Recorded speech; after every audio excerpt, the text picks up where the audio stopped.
Orang-orang yang dikirim untuk membersihkan puing-puing radioaktif di Chernobyl nyaris tidak punya peluang untuk selamat.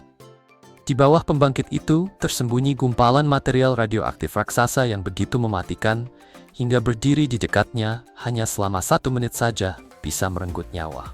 Dan di dalam reaktor yang telah ditinggalkan, jamur hitam justru tumbuh subur, seolah hidup dari radiasi itu sendiri. Inilah gambaran-gambaran mengerikan terekam dari dalam Chernobyl setelah bencana terjadi.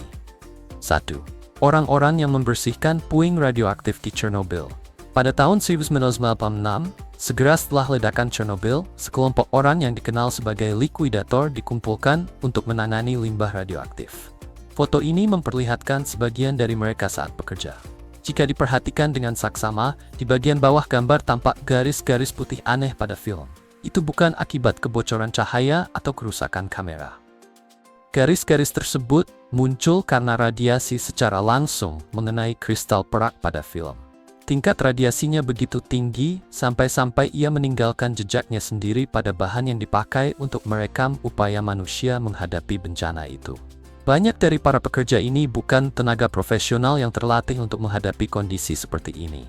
Sebagian adalah petugas pemadam kebakaran dan tentara, tetapi sebagian lainnya hanyalah warga biasa yang mendadak dilemparkan ke dalam situasi yang sangat berbahaya.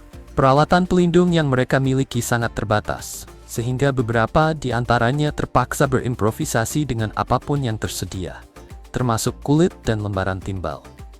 Mereka bekerja dalam kondisi yang sangat keras, menghadapi tingkat radiasi yang sanggup melumpuhkan kebanyakan orang, dan banyak dari mereka kemudian jatuh sakit parah. Sebagian meninggal akibat paparan tersebut. Namun di tengah semua itu, mereka tetap melanjutkan tugas, berusaha menahan satu bencana nuklir terburuk dalam sejarah. 2 kaki gajah. Tak lama setelah ledakan tahun 1986, sebagian besar inti reaktor meleleh lalu tenggelam ke bawah bangunan pembangkit. Dari sana terbentuk massa besar bertekstur keriput berupa lumpur radioaktif, hasil campuran bahan bakar nuklir yang meleleh, logam, pasir, dan beton. Para ilmuwan menamainya kaki gajah karena bentuknya sangat mirip kulit kaki gajah yang tebal dan berlipat. Saat pertama kali terbentuk, benda ini nyaris tak terbayangkan bahayanya. Berdiri di dekatnya hanya beberapa menit saja sudah cukup untuk membunuh seseorang. Suhu di bagian intinya mencapai sekitar 4.900 derajat Fahrenheit. Untuk memotretnya, para pekerja harus menggunakan cermin agar tidak perlu mendekat. Radiasi yang dipancarkannya begitu ekstrem hingga lantai di bawahnya ikut terbakar. Hari ini kaki gajah telah mendingin dan tidak lagi mematikan seketika.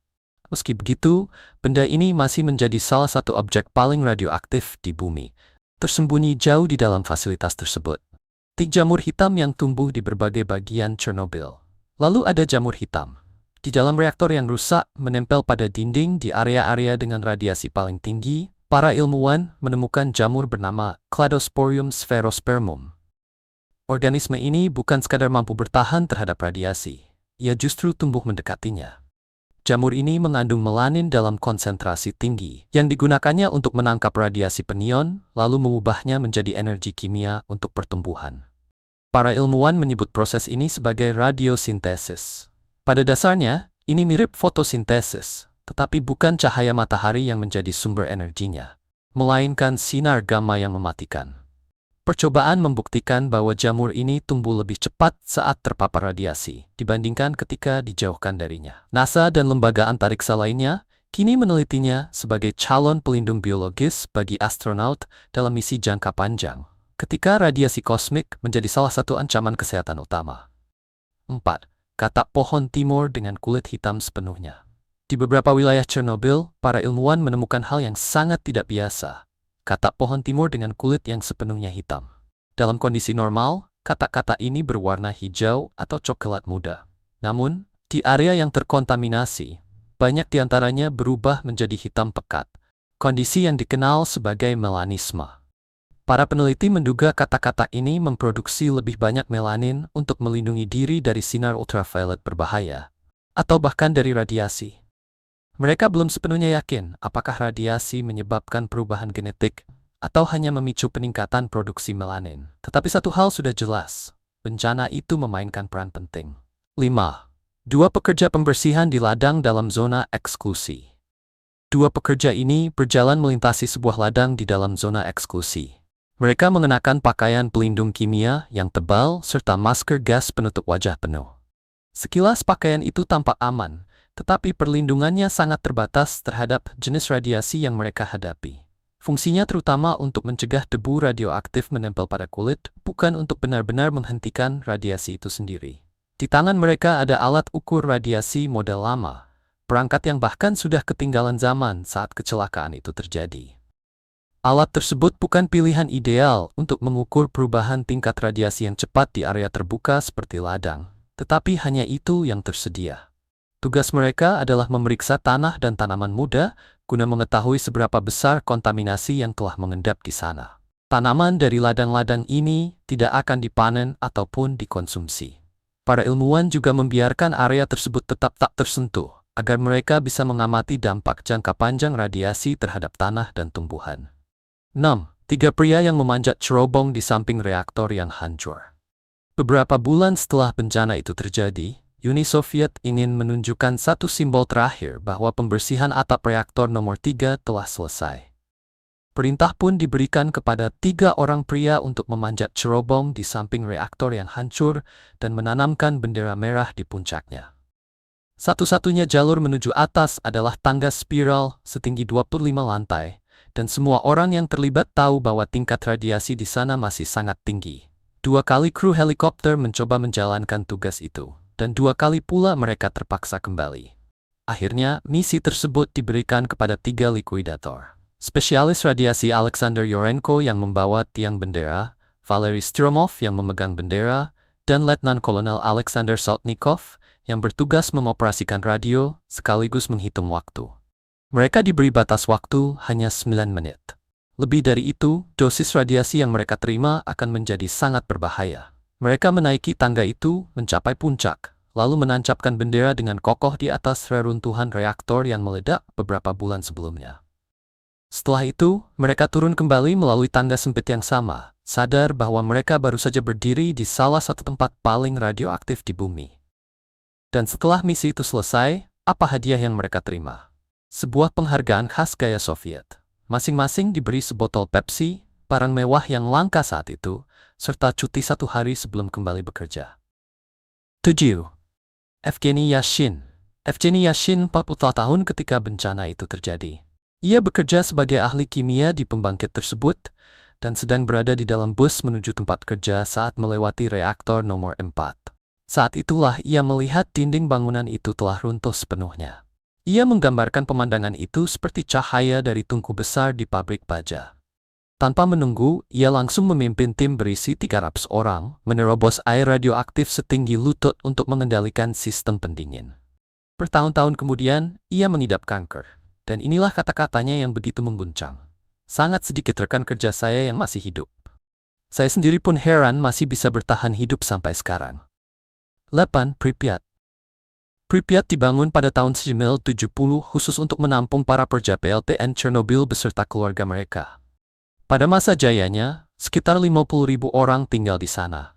Kota itu adalah kota Soviet modern, lengkap dengan sekolah, rumah sakit, hotel, kolam renang, dan taman hiburan. Pada 27 April 1986, para penduduk diberitahu untuk berkemas hanya untuk 3 hari. Mereka diyakinkan bahwa evakuasi ini bersifat sementara. Mereka diminta membawa dokumen penting dan beberapa barang pribadi saja. Bus-bus datang, lalu membawa semua orang pergi, dan sebagian besar dari mereka tidak pernah kembali. Hari ini, Pripyat menjadi salah satu tempat paling menghantui di dunia. Taman hiburan yang seharusnya dibuka hanya beberapa hari setelah ledakan untuk perayaan May Day tidak pernah dinaiki seorang pun. Pian lala masih berdiri, berkarat dan membisu. Mobil-mobil bumper tetap diam di tempatnya. Komedi putar menunggu dalam keheningan. Semua tempat itu dibangun untuk keramaian, untuk keluarga, untuk anak-anak. Namun selama hampir 4 dekade, semuanya dibiarkan kosong. Di salah satu sekolah, lantai sebuah ruang kelas dipenuhi ribuan masker gas anak-anak. Filternya telah dijarah oleh orang-orang yang mencari sedikit kandungan perak di dalamnya. Namun yang membuat pemandangan ini jauh lebih mengerikan adalah fakta berikut. Seminggu sebelum bencana, para murid telah dilatih cara memakai masker-masker itu. Tetapi saat evakuasi terjadi, warga justru diberitahu untuk tidak mengenakannya. Pimpinan komunis takut bahwa jika orang-orang memakai masker gas, kepanikan akan meledak dan dunia akan mengetahui betapa seriusnya situasi yang sebenarnya. Maka masker-masker itu ditinggalkan, dan anak-anak pun menghirup udara tersebut. Seniman Igor Kostin. Igor Kostin adalah satu dari hanya 5 fotografer yang berhasil mengabadikan gambar-gambar saat bencana itu berlangsung.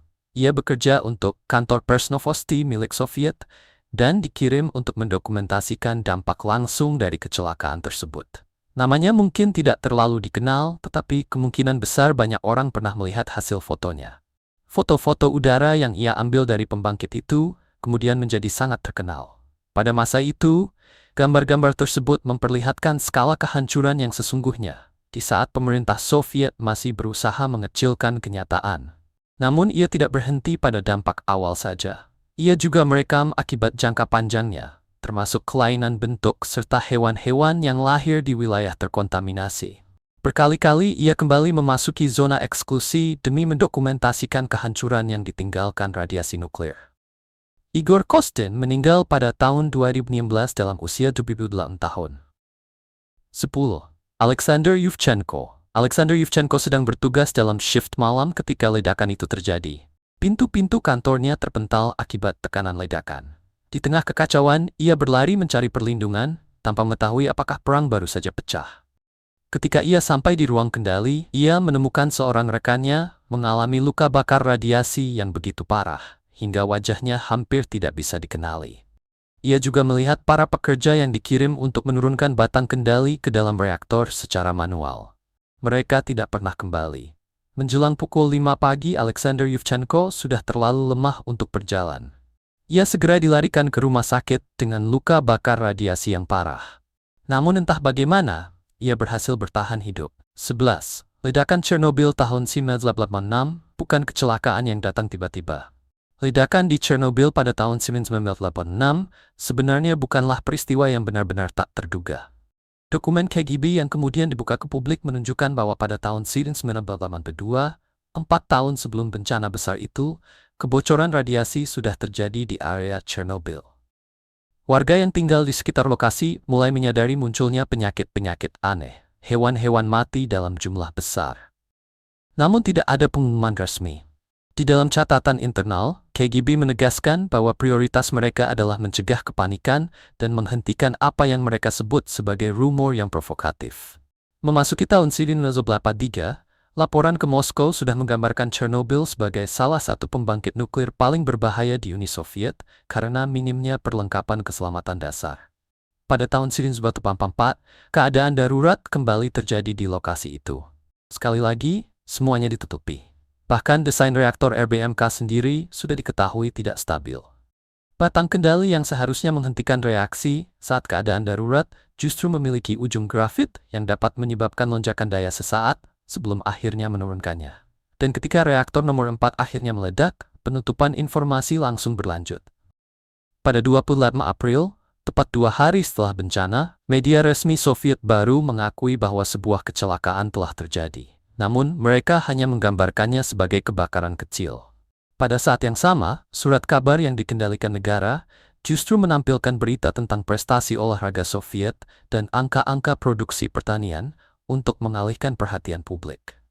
Pemerintah Soviet juga berusaha keras agar dunia luar tidak mengetahui kenyataan yang sebenarnya.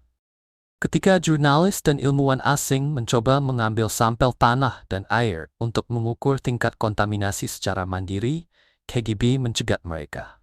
Dalam setidaknya satu kasus yang tercatat pada tahun 1977, sam milik seorang jurnalis Prancis ditukar dengan sampel bersih sebelum ia sempat membawanya ke luar negeri.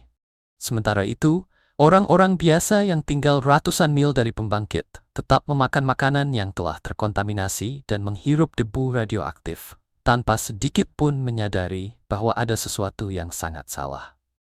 12. Seorang perempuan yang memegang anak babi yang baru lahir. Pada tahun-tahun pertama setelah bencana, hewan ternak yang lahir dari induk yang terpapar jatuhan radioaktif mulai tercatat mengalami mutasi yang sangat mengganggu. Anak-anak babi lahir dengan anggota tubuh tambahan.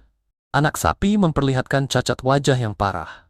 Salah satu anak kuda yang kemudian dijuluki anak kuda Gorbachev, menjadi begitu penting hingga sebuah foto berukuran asli darinya diserahkan langsung kepada Presiden Soviet Mikhail Gorbachev pada tahun 1988 sebagai bukti visual atas kehancuran ekologis yang ditimbulkan oleh bencana itu.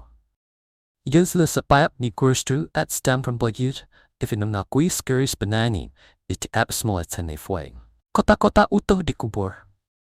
Foto ini memperlihatkan sesuatu yang jarang disadari banyak orang tentang dampak setelah bencana Chernobyl. Ada seluruh kota yang dikubur.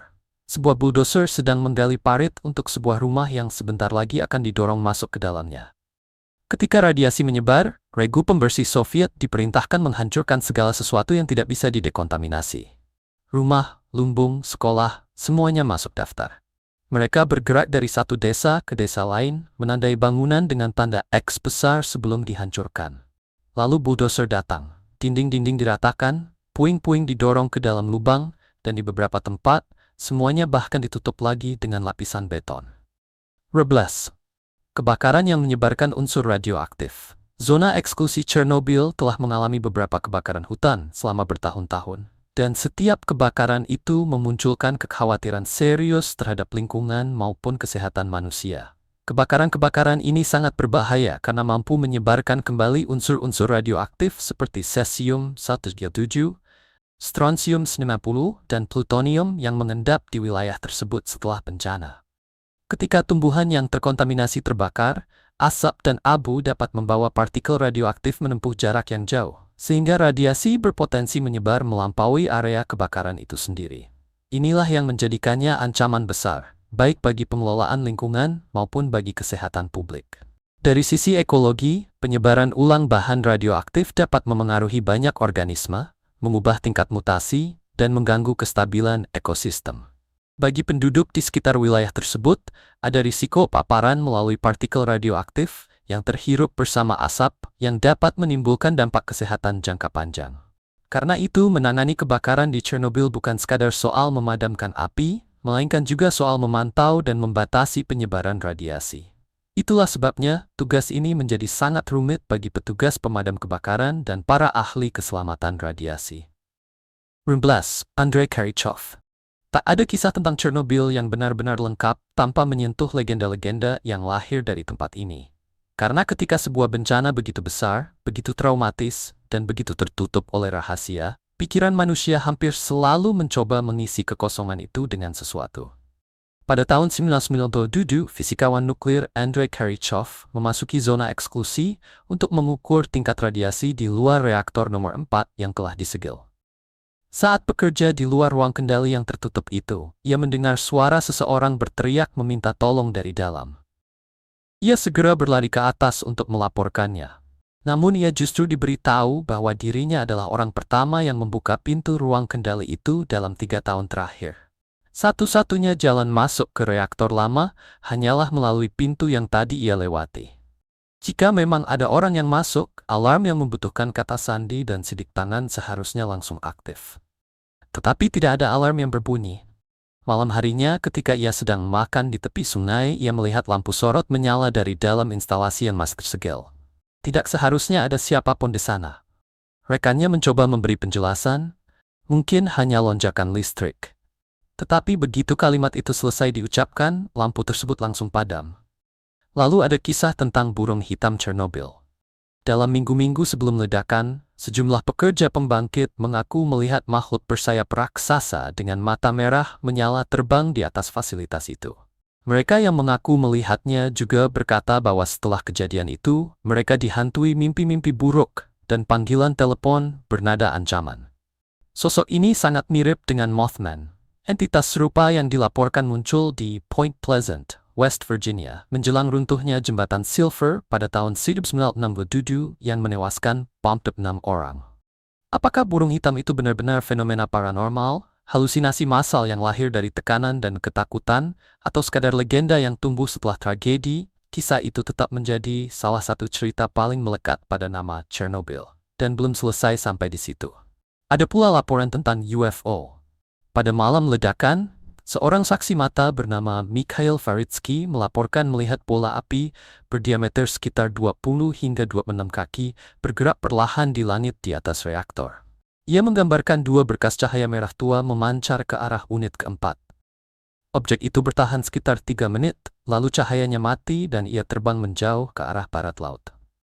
Menariknya, penampakan serupa kembali dilaporkan pada 14 September 1989 saat pembacaan radiasi dari pembangkit kembali meningkat. Beberapa peneliti juga mencatat bahwa laporan UFO di sekitar fasilitas nuklir bukan hanya terjadi di Chernobyl.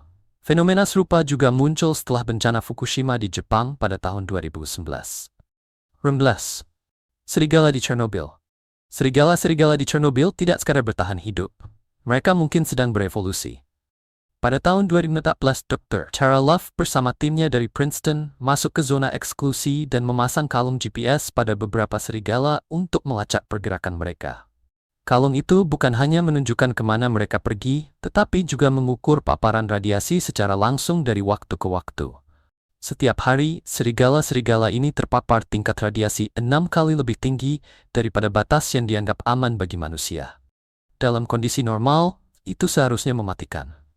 Rumandas existirisme. Itire semuhreti, rumalstat redaptisi. Sampel darah menunjukkan perubahan pada sistem kekebalan tubuh mereka, mirip dengan yang terlihat pada pasien kanker yang menjalani terapi radiasi. Yang bahkan lebih menarik, bagian tertentu dari DNA mereka tampaknya berkembang untuk melawan kanker. Di tempat yang seharusnya memiliki risiko kanker sangat tinggi, serigala-serigala ini justru sedang membentuk cara untuk bertahan melawannya. Hutan merah tepat di samping pembangkit Chernobyl, ada sebuah tempat yang dikenal sebagai hutan merah. Nama itu lahir dari alasan yang tragis. Ketika reaktor nomor 4 meledak, awan radioaktif bergerak langsung melewati kawasan hutan ini.